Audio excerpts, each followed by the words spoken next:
Alors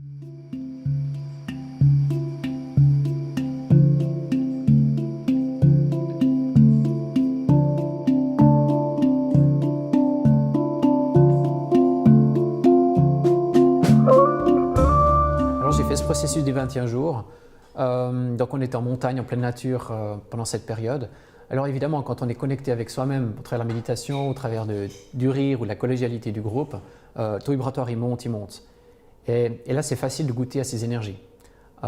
Aussi dans ces prochains jours, on va goûter aussi un état vibratoire qui sera très exceptionnel. On va pouvoir faire une introspection, un chemin à l'interne qui est très profond. On va pouvoir nettoyer aussi, je ne sais pas, les traumas d'enfance et autres. Et on va aussi pouvoir goûter le fait de pouvoir se nourrir aussi de cette collégialité, de cet amour qu'on va partager.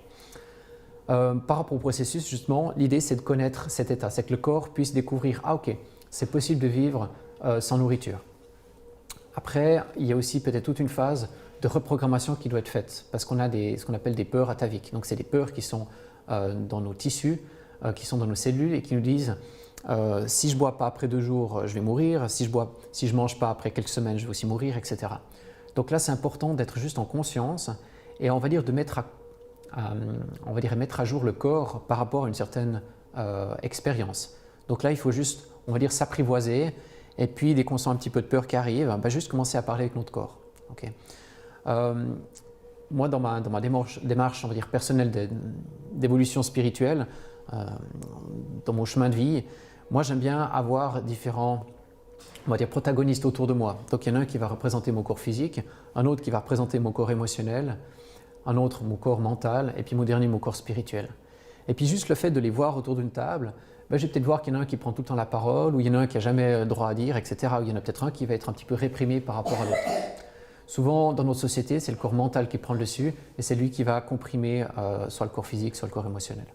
Donc rien que le fait d'être attentif à tous ces aspects qui nous composent, on peut avoir une discussion d'ouverture et permettre justement que tout le monde puisse s'épanouir. Parce que si par exemple on comprime l'émotionnel au travers d'un processus comme ça, ça va nous rattraper. On va forcer avec la volonté 1 mois, 2 mois, puis après paf, il y aura un retour en arrière, il y aura un retour vers la nourriture de manière assez brusque.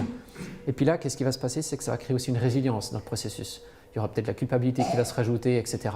Puis au final, on aurait eu l'impression qu'on aurait gagné du temps en forçant avec la volonté, mais en fait on n'en a pas gagné du tout.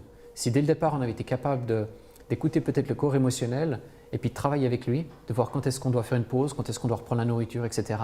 Là, il y a le processus qui est beaucoup plus harmonique. Parce qu'on s'imagine, ok, on fait la programmation, on change, on appuie sur un bouton puis c'est réglé. J'aurais envie de dire non. Et puis, alors il y a des gens qui arrivent de cette façon-là, mais j'aurais aussi envie de dire c'est pas la meilleure des options. Parce qu'il faudrait profiter de ce processus comme étant vraiment un nettoyage à l'interne, un processus spirituel. Alors j'ai vu des gens qui viennent vraiment, j'irais, du côté du yoga ou de l'énergétique comme Qigong et compagnie, et ils ont vraiment adapté leur corps à ces nouvel état. Mais ils n'ont pas réussi on va dire, à profiter de ce voyage aussi en mettant cet aspect spirituel. Alors peu importe justement la durée du processus, tant qu'on arrive à en profiter pour savoir qui on est, là on est de toute façon gagnant.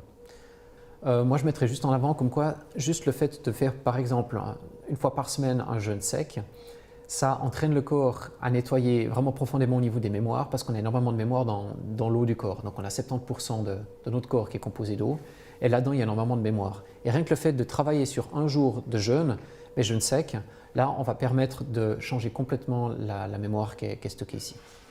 Alors avant de pouvoir faire un jeûne sec, on peut déjà se préparer à faire un jeûne déjà que des liquides et puis après faire ça. Et puis après, de manière naturelle, il y a l'état pranique qui va commencer à s'installer. Donc le corps qui va dire « Ah ok, c'est possible d'être aussi en pleine forme sans avoir d'apport extérieur ». Après, j'aimerais peut-être juste revenir par rapport à la définition de l'état pranique.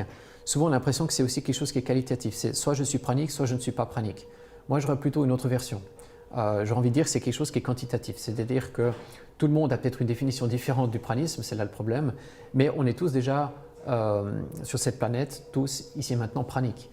Parce que si on regarde un petit peu les nutritionnistes modernes, eux, ils n'arrivent pas à expliquer, on va dire, les 75% des calories, on va dire, qu'on dépense.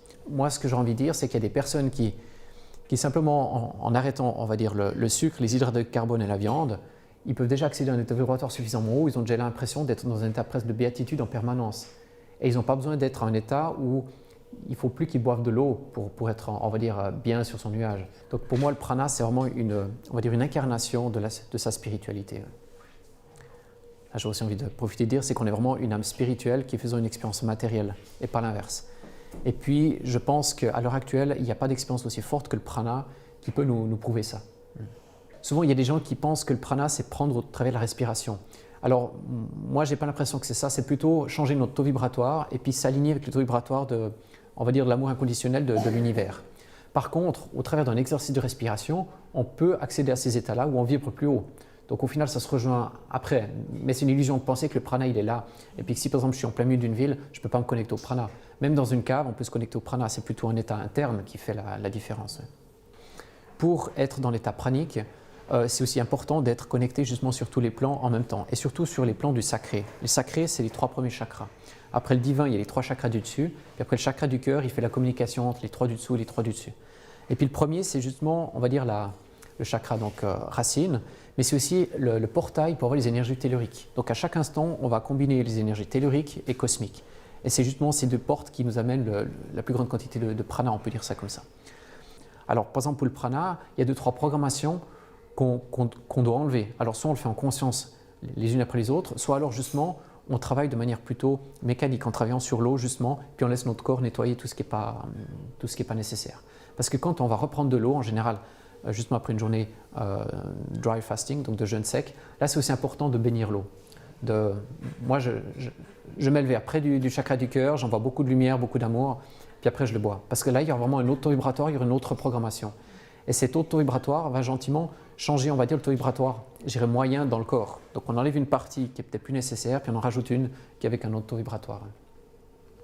Alors, au niveau des croyances limitantes qu'on pourrait être confronté sur notre chemin en tant que pranique, la première, j'en ai déjà parlé, c'est le fait de penser qu'on va mourir si on n'a pas d'apport extérieur. Après, pour moi, le prana, c'est synonyme d'amour. Donc quand on dit « je me nourris de prana », c'est que je me nourris de la joie de vivre parce que je suis capable de me connecter à ce que l'univers me donne. Donc plus je serai dans la gratitude, plus je serai dans un état pranique. Et pour moi, j'ai envie de dire, le travail de l'état pranique, c'est ici et maintenant avec le sourire. À chaque fois que je serai avec le sourire, j'avancerai dans mon état pranique. Alors là, on parle que de l'état pranique, mais il y a des gens qui vont continuer de manger, on va dire, leur viande, leur hydrate de carbone, puis il n'y aura pas de souci. Avec leur sourire, ils vont aller dans leur chemin spirituel. Donc ça, c'est juste, on va dire, un chemin pour y arriver. Il y a des gens qui vont travailler beaucoup sur les mantras, par exemple, d'autres sur la méditation. On dit qu'il y a tous les chemins qui mènent à Rome. Je ne sais pas, il y a un livre qui parle de 999 options ou méthodes pour arriver dans sa spiritualité. Donc le prana, c'en est un. Voilà. Après, autre croyance limitante, c'est que par exemple, je ne suis pas assez. J'ai envie de mettre les gens dans 3 catégories. Alors souvent les gens ils changent aussi de catégorie selon les domaines, mais la première catégorie c'est le avoir, c'est les personnes qui vont s'identifier par rapport à ce qu'ils ont. Après c'est le faire, les personnes qui vont s'identifier par rapport à ce qu'ils font. Donc la première catégorie c'est la grosse voiture, deuxième catégorie c'est bosser 10 heures par jour, parce que si je ne bosse pas 10 heures par jour, je ne suis pas respecté par la société par exemple. Et puis troisième option c'est je suis, et c'est juste suffisant d'être. Alors après peu importe ce qu'on a ou ce qu'on fait, c'est pas important. On va dire, on récupère déjà notre substantifique moelle ou bien la définition de qui on est au travers de qui on est. Et ça, c'est fondamental pour le pranique. C'est qu'il n'a pas besoin de faire ou d'avoir à l'extérieur, il a juste besoin de travailler sur sa présence. Et avant d'être capable de travailler sur sa présence, il y a toute une démarche en amont. Et puis des fois, il faut faire pour pouvoir être. Typiquement, le yoga le matin, ça permet justement de se détendre au niveau du corps, de nettoyer justement des cristallisations d'égrégores. Alors un égrégore, c'est un paquet de pensées. Il peut y avoir des cristallisations associées par exemple à une émotion. Je peux avoir la tristesse, je ne sais pas, dans les poumons, la colère dans le foie, etc. Et puis au travers du yoga, donc, je vais faire pour me rappeler comment j'étais quand j'étais bien dans mon corps. Voilà, alors une autre croyance limitante, c'est peut-être à chaque fois qu'on va lire une méthode, au processus des 10 jours, au processus des 21 jours, etc., on va mettre beaucoup d'attentes. Donc on va donner une autre responsabilité dans le processus. Or, peut-être il y a quelqu'un qui va peut-être arriver dans l'état pranique après ce processus, puis quelqu'un d'autre, il n'aura même pas goûté pendant quelques jours à cet état pranique. Mais cette autre personne aura peut-être nettoyé beaucoup plus de choses qui avaient été nécessaires à ce moment-là de nettoyer.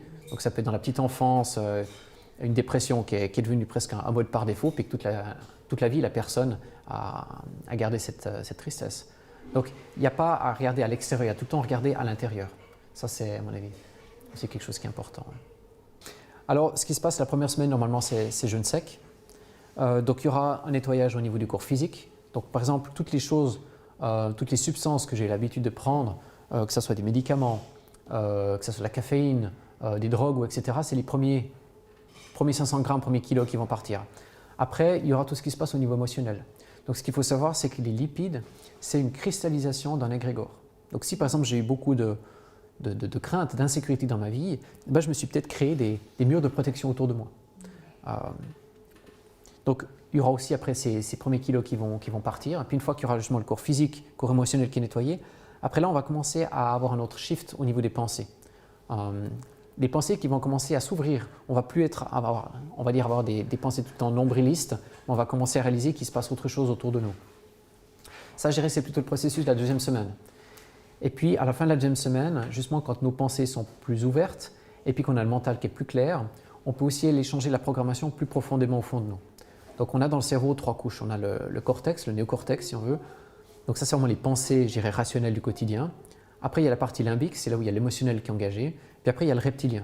Le reptilien, ça peut être la température du corps, battement cardiaque, etc. Mais c'est aussi les programmations les plus profondes. Et puis typiquement avec la nourriture, ça va toucher dans le reptilien. Donc avant de pouvoir toucher le reptilien, il faut que le cortex soit calme et que le limbique soit calme aussi. Et après là, on peut poser l'intention de dire « Ok, ben je change cette programmation limitante et puis je passe à la suivante ».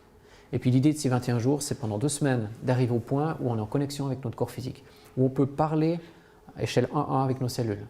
Puis après, la semaine qui suit, je dirais c'est là où il y a l'énergie qui arrive et puis la stabilisation du processus. Mais à l'heure actuelle, le taux vibratoire de l'humanité, elle a beaucoup changé. Et il n'y a pas besoin, à mon avis, d'un impact aussi grand dans le corps pour faire la transition. Alors ça, c'est mon avis personnel, mais Jasmine, elle a aussi exprimé aussi ça. Elle a dit peut-être qu'à l'heure actuelle, les 21 jours ne sont plus adaptés. Alors, il faut évidemment regarder de manière individuelle comment vous voulez faire. Si vous vous sentez interpellé par les 21 jours, faites les 21 jours parce qu'ils sont peut-être adéquats pour vous. Donc là, je ne suis pas en train de vendre un produit ou disqualifier un produit. C'est juste mon avis personnel par rapport à ça. Moi, j'ai comparé avec un autre processus que j'ai fait aussi avec Rémaor. Donc, pour moi, c'est important de voir, on va dire, ces 2 processus différents. Donc, avec Henri Montfort, des 21 jours, par exemple, et puis Rémaor, parce que ces 2 processus sont un petit peu différents. Le processus des 10 jours, c'est justement de faire avec 3 jours et demi de dry fasting, donc du jeûne sec. Et puis l'ambiance, elle est aussi complètement différente. Donc là, on était tout un groupe, c'était autour, je dirais, d'un endroit de piscine, de villégiature, etc. Il y avait un taux vibratoire qui était assez incroyable dans le groupe. Et puis avec Henri Montfort, c'était plutôt une introspection. Il nous laissait beaucoup de temps pour nous-mêmes, du temps pour écrire, il y avait des méditations aussi quotidiennes, etc. Donc il y avait d'un côté, c'était vraiment un nettoyage, un voyage interne. Il y avait des gens qui avaient aussi un petit peu des sanglots dans leur côté à nettoyer. Et puis avec l'autre groupe, c'était des taux vibratoires très élevés. Puis il y avait peut-être aussi des nettoyages qui se faisaient, mais peut-être pas de manière consciente. On n'était pas en train de noter toujours dans le calepin. Et puis c'était notre mental qui était toujours activé sur quelque chose de particulier. On était, ok, ben là on va parler peut-être de l'intégration sociale, de comment vivre pranique dans une société ou etc. Il y a peut-être aussi un journée sur la manifestation, comprendre comment nos pensées sont activées.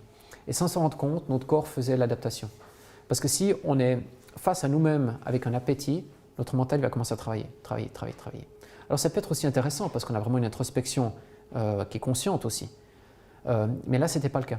C'est qu'on laissait simplement notre corps, on avait confiance dans le processus, on faisait ces 3 jours pour nettoyer le plus possible, puis se rapprocher de l'état qu'on voulait, de l'état pranique. Par exemple, dans le cadre avec Rémaor, lui, il n'a pas envie qu'on soit sans liquide du tout, comme Viktor Trovianov, par exemple, ou autre. Lui, l'objectif, c'était qu'on se rapproche de ça, qu'on puisse nettoyer le maximum de choses. Et puis lui, il est tout le temps avec des jus, et puis il apprécie beaucoup ses jus. Donc après, c'est à nous de définir qu'est-ce qu'on a envie de vivre par rapport à ça. Et il y a des praniques justement qui gardent un repas par jour parce qu'ils aiment bien aussi manger et puis ils accèdent justement à ce taux vibratoire très élevé même s'ils mangent. C'est ça qui est intéressant. C'est que si on arrive à ajouter la spiritualité avec notre chemin pranique, on peut juste en adaptant 2-3 choses dans notre alimentation accéder à cet état de béatitude. Et des personnes qui l'auront fait de manière un peu plus, je dirais de manière pratique ou que dans le corps physique, ils devront aller peut-être beaucoup plus loin avant d'accéder à cet état de partage avec cet amour inconditionnel de l'univers.